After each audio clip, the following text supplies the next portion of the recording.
ఆరుగాలం కష్టపడి పండించిన పంట కొనుగోలు చేసేందుకు సీసీ అధికారులు కొర్రీలు పెడుతున్నారు. పరిమిత స్థాయిలో పంట కొనుగోలు చేస్తామని చెప్తున్నారు. పత్తి పంట కొనుగోలు చేయాలని జెచ్చర్లలో ఓ రైతు సీసీఐ అధికారి కాళ్లు పట్టుకున్నాడు. అయినప్పటికీ ఆ కఠిన అధికారి రాతి హృదయం కరగలేదు. 90 క్వింటాల పత్తి తీసుకొస్తే 3 రోజుల తర్వాత 30 క్వింటాల పత్తి మాత్రమే కొనుగోలు చేశారని ఆ బాధిత రైతు వాపోయాడు. ఇక లాభం లేదని పత్తిని రోడ్డుపై చల్లేందుకు వెళ్లగా పోలీసులు అడ్డుకున్నారు. పంట కొనుగోలు చేసేలా అధికారులకు చెప్తామని చెప్పడంతో ఆ రైతులు శాంతించారు.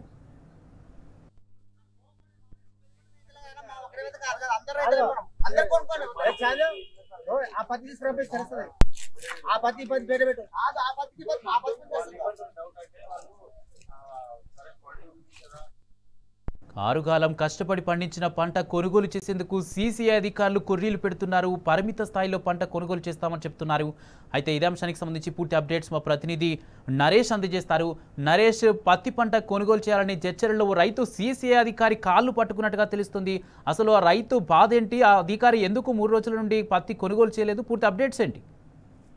కుమార్, ఇప్పటికే సీసీఐ పెట్టినటువంటి అనేక కొర్రీలతో రైతులు తీవ్రంగా ఇబ్బంది పడుతున్నారు. ఇప్పటికే మిల్లుల బంద్ కావచ్చు, కపాస్ కిసాన్ యాప్ కావచ్చు, ఎకరాకు 7 క్వింటాలే కొంటామని సీసీఐ అధికారులు చెప్పడం కావచ్చు. ఈ విధంగా అనేక కొర్రీలు పెట్టి రైతులను సీసీఐ ఇబ్బంది పెడుతూ ఉంది.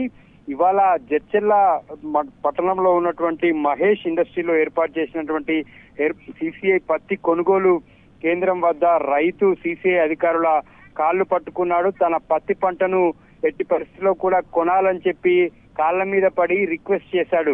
జోగులాంబ గద్వాల జిల్లా అలంపూర్కు చెందినటువంటి రైతు మల్లేష్ తనకున్నటువంటి పొలంలో 90 క్వింటాల పత్తిని కొనుగోలు చేశాడు. దానికి సంబంధించి 4 రోజుల క్రితం స్లాట్ ని బుక్ చేసుకున్నాడు. బుక్ చేసుకున్న తర్వాత ఇక్కడ ఉన్నటువంటి సీసీఐ కొనుగోలు కేంద్రానికి తీసుకొచ్చాడు. తీసుకొచ్చినటువంటి సందర్భంలో అప్పటికే ట్రాన్స్పోర్ట్ ఖర్చు కావచ్చు, కూలీల ఖర్చు కావచ్చు భరించి ఇంత దూరం తీసుకొచ్చి పత్తిని కాంటా వేసిన తర్వాత అక్కడ అన్లోడింగ్ చేశారు. అన్లోడింగ్ చేసిన తర్వాత సీసీఐ అధికారులు అక్కడికి వచ్చి పత్తి లోపట తేమ ఎక్కువగా ఉందని, బయటి వైపు తేమ తక్కువగా ఉందని, ఈ పత్తిని మేము కొనుగోలు చేయమని చెప్పడంతో రైతు ఒక్కసారిగా ఆవేదన చెందాడు.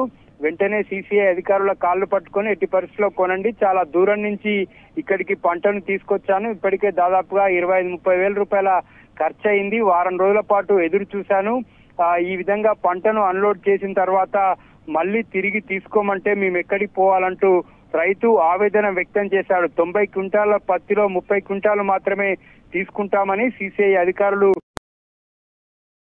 కాళ్ల మీద పడి రైతు రిక్వెస్ట్ చేశాడు. ఇప్పటికే అనేక కొర్రీలు పెట్టి రైతులను ఇబ్బంది పెడుతున్నటువంటి సీసీఐ తీరా కొనుగోలు చేసిన తర్వాత, అన్లోడ్ చేసిన తర్వాత తిరిగి మీ పత్తిని తీసుకుపోండని చెప్పడంతో దిక్కుచోతని స్థితిలో రైతు ఆ సీసీఐ అధికారుల కాళ్లు పట్టుకున్నారు. అక్కడి నుంచి తీసుకొని వెళ్ళమని చెప్పడంతో పత్తిని రోడ్డు మీద పారబోయబోయాడు రైతు. దీంతో అక్కడికి చేరుకున్నటువంటి పోలీసులు నచ్చచెప్పి రైతు ఇటు సీసీఐ అధికారులతో మాట్లాడి ఆ పత్తిని కొనుగోలు చేశారు. కుమార్, మొత్తం మీద ఉమ్మడి మహబూబ్ నగర్ జిల్లా వ్యాప్తంగా ఈ ఆరుగాలం కష్టించి పండించినటువంటి పత్తి రైతుకు కన్నీళ్లే మిగులుతున్నాయి. ఈసారి వర్షాలతోటి పత్తి పంట దిగుబడి తక్కువగా వచ్చినప్పటికీ వచ్చినటువంటి దాన్ని కొనడానికి కూడా సీసీఐ అనేక కొర్రీలు పెడుతుండటంతో రైతులు నిత్యం ఇబ్బంది పడుతూ ఉన్నారు. యాప్ లో స్లాట్ బుక్ చేసుకున్నాక తీరా ఇక్కడికి వచ్చిన తర్వాత కొనుగోలు కేంద్రాలు బంద్ చేయడము, కాటన్ మిల్లులు బంద్ చేయడము, ఎకరాకు ఇంతే కొంటామని నిబంధన పెట్టడము వంటి అనేక రకాల ఇబ్బందులను రైతులను సీసీఐ పెడుతూ ఉంది. పంట ఎక్కువగా పండినటువంటి సందర్భంలో రైతుకు లాభం చేకూర్చాల్సింది పోయి కొర్రీలు పెట్టి తక్కువ పంటనే కొంటాం, ఇంతే కొంటామని చెప్పడం కూడా రైతులు తీవ్ర వేదనకు గురవుతున్నారు. పంటకు పెట్టుబడి కూడా రాదని ఆందోళన చెందుతూ ఉన్నారు. Kumar, right, thank you Naresh.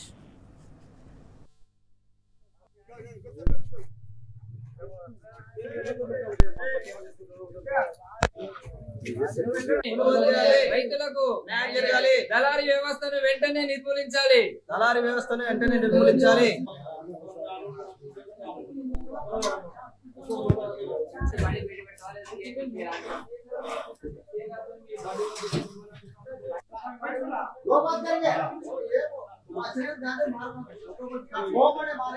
రైతుల అందరూ రైతులు అందరు కొనుక్కోండి.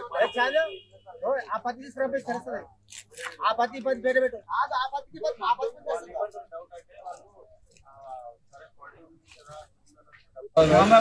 माल अच्छा नहीं तो पहले दिन नहीं उठना गाड़ी के गाड़ी अच्छी नहीं समझो गाड़ी उन्होंने भर जाओ मैंने बोला अच्छा ये कवड़े है आपने ये कवड़े है ना नहीं एक बार ये मेरे क्या फायदा बोले ना चीज को ज्यादा यार जाओ पता है डॉक्टर जाओ पता है पता ఒకటే మాట మొగాల మాట దొంగ आइए लो नहीं था बढ़ जाओ तो भाई पहले ना बात सुन लेना फिर बाद में बोलना भाई मेरी बात सुन छोटा गाड़ी है एक दो घंटा कोड़ी आ गया इसका जस्ट हो जाता है 94 100 क्विंटल है उसमें अगर आप 20 क्विंटल कोड़ी निकल సింపుల్ గా అయిపోయిందని ఇంత దూరం తెచ్చుకున్నారు మీరు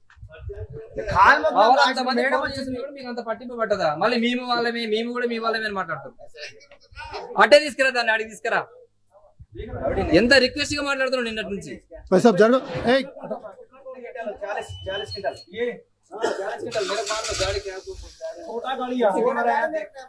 ఈయనదే ఉంటది ఈయన ఆఫీసర్ ఆయన ఈయన మెయింటైన్ చేస్తారు మొత్తం వాళ్ళ నిలబడుకోనంత